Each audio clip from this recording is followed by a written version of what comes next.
I know you're a no excuses type of guy, but what are some of your comments that you have to say after that tough fight?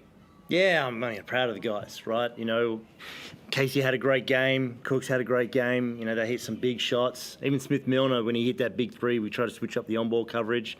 But, you know, when you look at the box score in itself, what stands out is the points off turnovers. We coughed the ball up, made some silly errors, and they capitalised off all of them. I think they got about 30 points.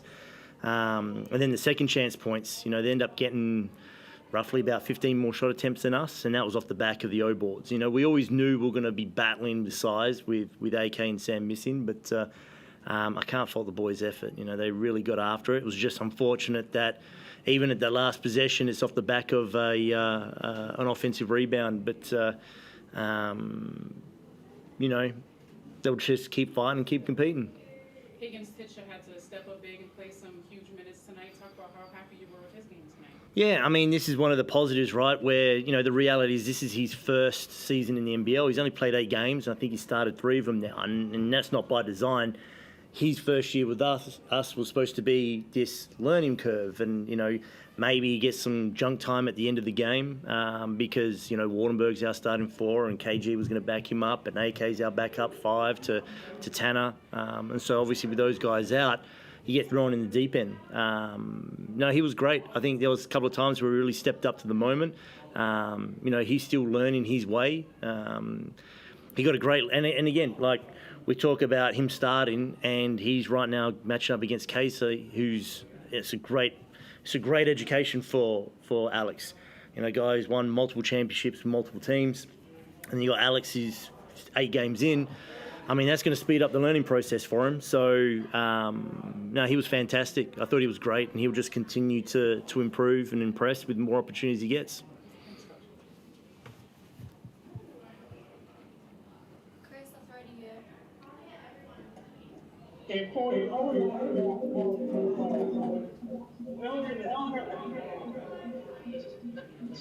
sorry, have you got me okay? I'm getting a lot of feedback. I think we're good now. No, there we go.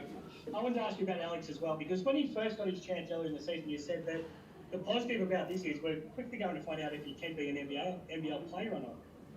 Now that we've got a good look at him, are you getting your answer? Is he a guy that could be an NBL player now for a long time? Yeah, I mean, he's one I said that's probably slipped through the cracks a little bit in terms of opportunity early on. He's an old DP, right? This is his last year of eligibility. So we got to fast track him through this season. And with the injuries that we had in those positions, he's played a little bit of 3, he's played a little bit of 4. Today you saw him play a little bit of 5.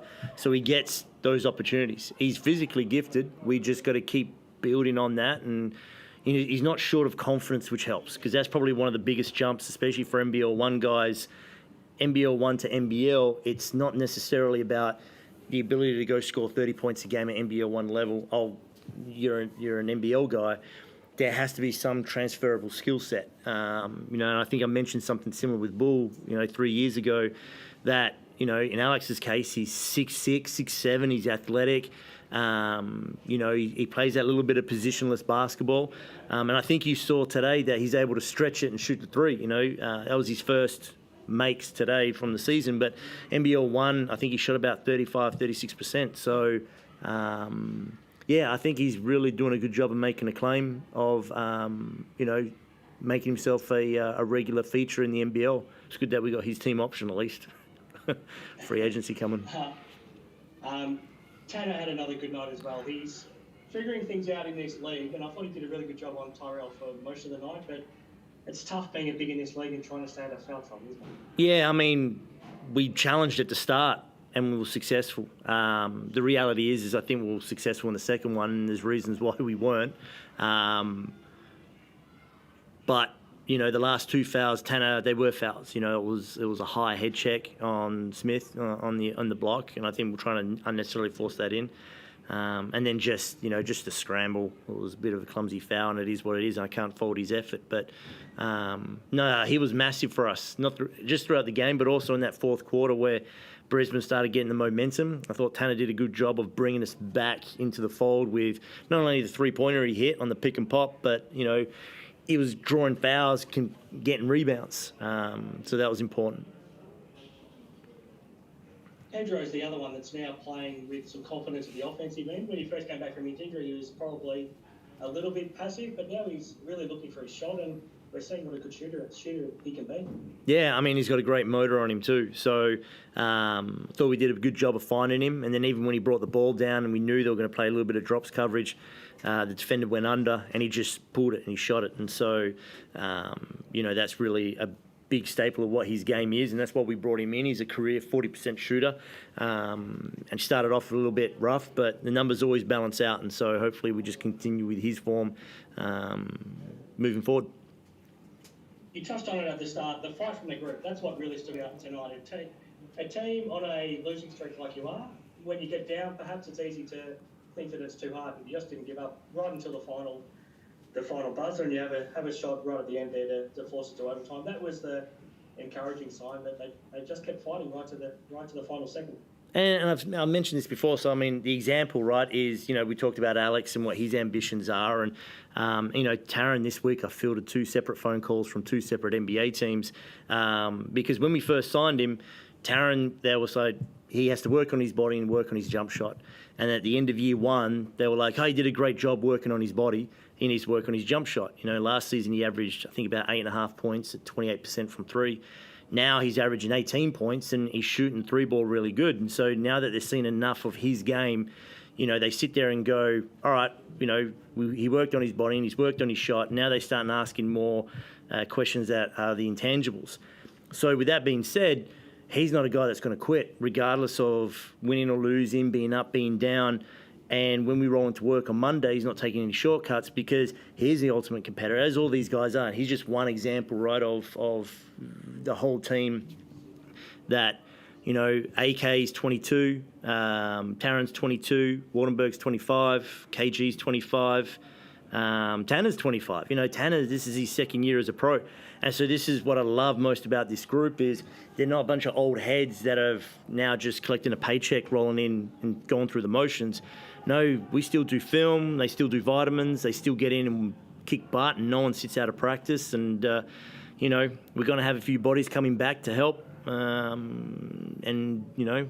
just going to keep competing and fighting because that's what this group has committed to me that they can do. And I can't yell at them any more than, they're beating themselves up over it. And I love them for it. So we'll watch this one, we'll mourn it, we'll review it, and then we'll get back to work and we prepare for a home game on Boxing Day.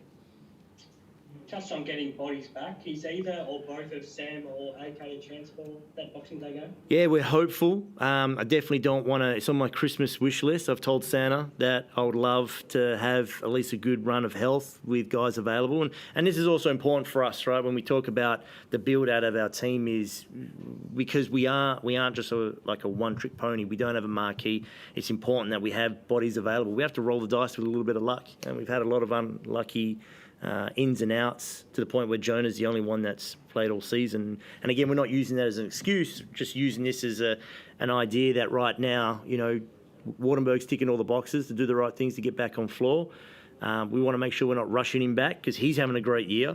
We're hopeful. AK's a little bit longer. He, like I said, that hyperextension of the knee that happened during the game. And saying that too, it's not like it's anyone's fault. AK hyperextended his knee in the game.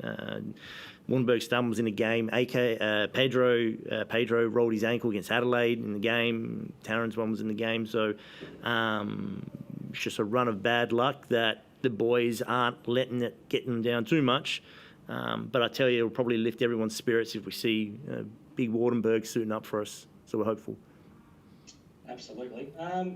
Firstly, hopefully you and the family have a great Christmas. Secondly, you too. Do you feel like a win's pretty close? Is Boxing Day today? I don't want to jinx it because I feel like a win's been close every week. There's always been something different, right? That sort of upset the balance and derailed us, and we've tried a couple of different things to stem it. But what I love about the group is we're closer to a win than sitting watching game in, game out, 20-point blowouts. This is not a team that's going to quit, and I love them for it. Thanks, Lottie. Thanks, Chris. Merry Christmas. Anything else from anyone? What are you feeding Casey at home? Not acceptable. What are you feeding him? I think we're good. We good? Yeah. Thank you. All good. Awesome. very Appreciate much. it.